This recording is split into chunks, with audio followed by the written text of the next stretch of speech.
Kejadian mistis kali ini berasal dari supir mobil jenazah. Semua ini bermula di suatu malam di saat aku harus pulang cepat karena mendapat kabar ayahku sedang sakit dan dibawa ke UGD rumah sakit. Maaf ya, gue izin pulang duluan, bro.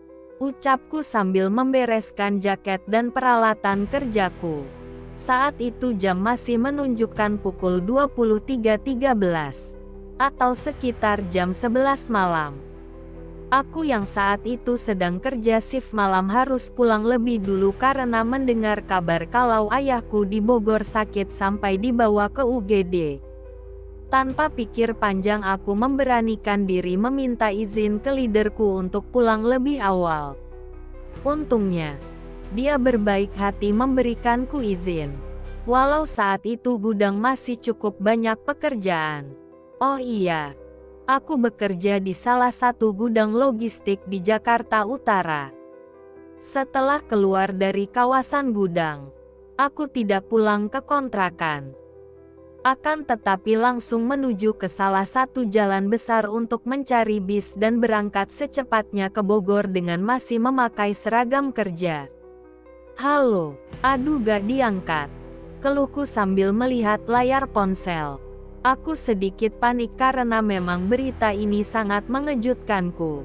Padahal tadi nomor milik kakakku ini yang menghubungiku dan mengabarkan ayah sakit. Tapi sekarang ia malah tidak aktif. Aku semakin khawatir kalau mereka semua sibuk karena kondisi ayah yang memburuk. Sialnya, sudah berdiri 30 menit pun masih tidak ada kendaraan umum yang lewat. Setidaknya angkot untuk mengantarku menuju terminal. Aku lalu berpindah posisi. Duduk di sebuah kursi kecil yang berada di bawah sebuah jembatan kereta. Malam semakin sunyi. Tidak ada toko atau pedagang makanan yang buka. Benar-benar aku sendirian di sini. Sesekali ada motor lewat. Tapi hanya sedikit. Ingin rasanya aku memesan ojek online untuk mengantarku sampai terminal. Tapi entah kenapa hatiku berkata, tidak. Alhasil aku tetap diam di sini menunggu kendaraan umum. Wajahku mulai cemas. Sesekali kata-kata kasar keluar dari mulutku.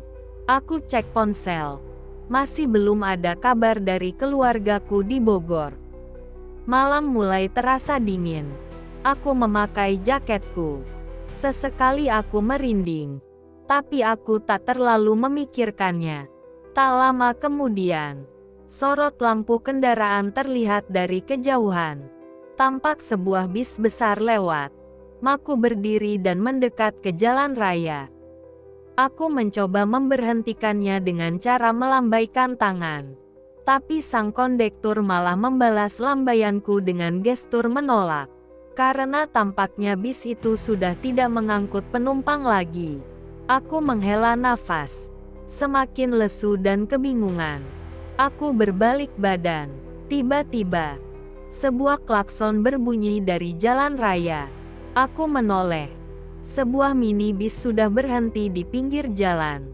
Seolah menungguku untuk naik. Namun anehnya, bis itu tidak memiliki sorot lampu depan. Warna bisnya putih polos, tanpa motif ataupun logo. Aku mendekat dan pintu depan terbuka. Pak, kemana ya? Tanyaku. Dengan nada datar sang supir menjawab, ke Bogor. Karena sangat kebetulan.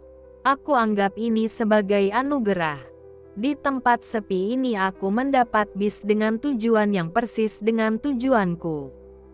Tanpa pikir panjang aku langsung naik. Sesampainya di dalam bis, ternyata di dalam cukup ramai dan penuh. Aneh, aku kira bis ini sepi. Hanya ada satu kursi kosong di tengah.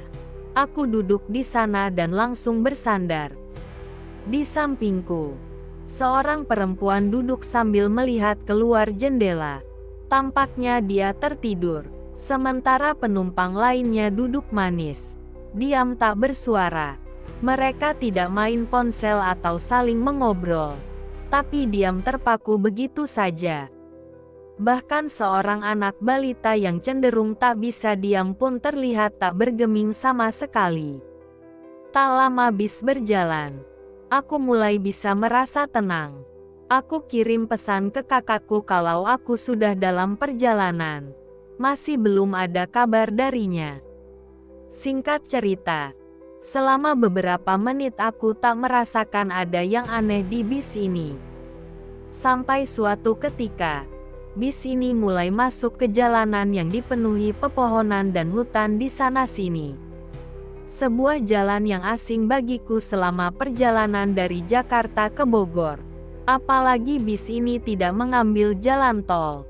Awalnya aku berpikir bis ini mengambil jalan pintas. Karena ini sudah malam juga. Jadi buat apa lewat jalan tol kalau ada banyak jalan pintas yang sepi seperti ini?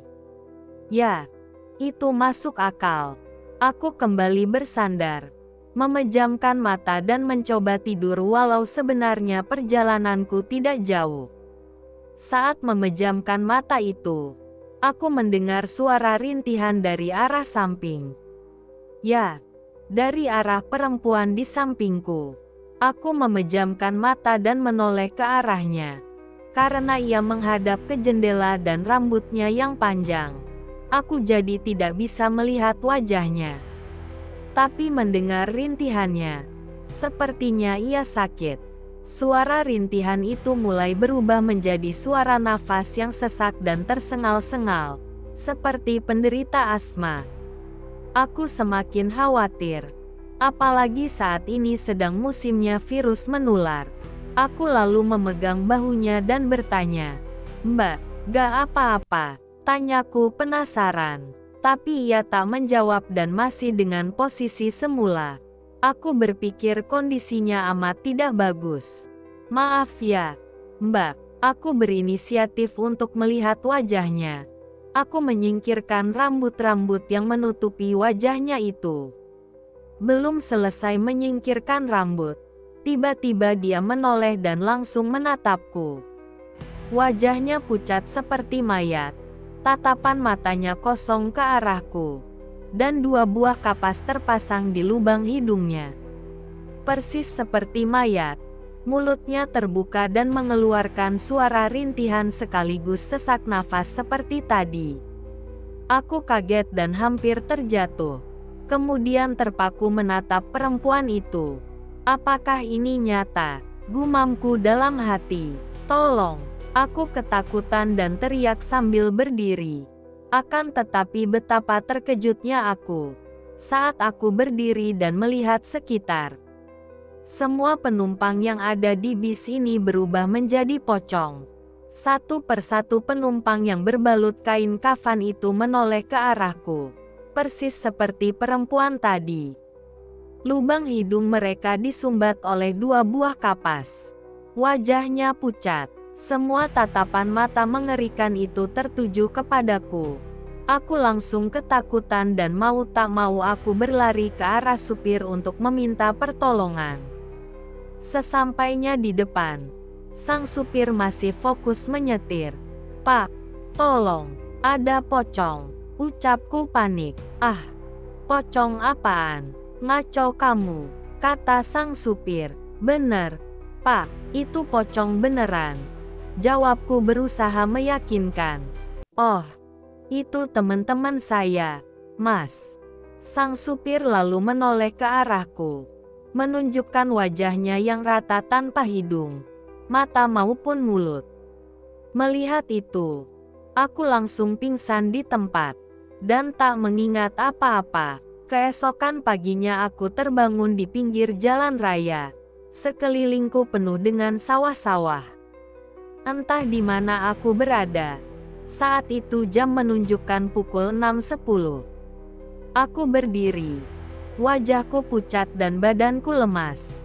Tak ada siapa-siapa di sekitarku. Aku membuka ponsel dan menelepon kakakku untuk memastikan keadaan ayah. Masa bodoh dengan kejadian semalam. Yang penting adalah ayahku. "Halo, Teteh. Gimana Bapak?" tanyaku saat telepon sudah tersambung. "Bapak, Bapak baik-baik aja kok, jawab kakakku. Loh, katanya semalam telepon. Bapak sakit dibawa ke UGD. Tanyaku, kakakku malah semakin bingung. Siapa yang telepon kamu? Teteh gak telepon kok. Lagi juga bapak baik-baik aja. Sehat kok. Ini lagi nongkrong di pos ronda orangnya, kata kakakku menjelaskan. Sontak aku merinding sekaligus bingung. Siapa yang meneleponku semalam dan mengabarkan ayah sakit? Terus yang telepon semalam siapa? Yang bilang ayah sakit. Suaranya itu persis suara teteh lo. Nomornya juga nomor teteh, balasku. Ih, gak tahu. Teteh gak telepon pokoknya, tegasnya. Setelah itu telepon aku matikan. Aku lemas dan tak tahu harus bagaimana. Aku berjalan mengikuti jalan raya. Sampai akhirnya bertemu sebuah warung kopi. Aku duduk di sana dan menunggu bis lagi. Jujur saja, aku masih merasa shock setelah rentetan kejadian ganjil yang menimpaku. Tak lama aku mendengar seseorang bicara dari dalam warung. Anehnya mereka bicara dengan bahasa Jawa. Lantas aku bingung dan segera masuk ke warung. Karena aku juga belum tahu di mana aku berada. Permisi, ini di daerah mana ya? Tanyaku sampai masuk di dalam warung. Salah satu warga lokal di sana kemudian menjawab, "Oh, ini udah masuk daerah Ngawi, Mas." Aku semakin shock saat mendengar jawaban itu. Ya, sejauh itu bis setan membawaku. Dari Jakarta ke Ngawi, Jawa Timur dan hanya memakan waktu beberapa jam saja. Aku terdampar di tempat yang sama sekali aku tidak kenal. Sangat jauh dari rumah maupun tempat rantauku. Apakah kalian pernah mengalami kejadian serupa di tempat angker? Jika kalian memiliki pengalaman paranormal, bagikan kisah kalian di kolom komentar. Jangan lupa untuk like, subscribe, dan nyalakan lonceng notifikasi agar kalian tidak ketinggalan cerita menyeramkan lainnya. Sampai jumpa di video berikutnya.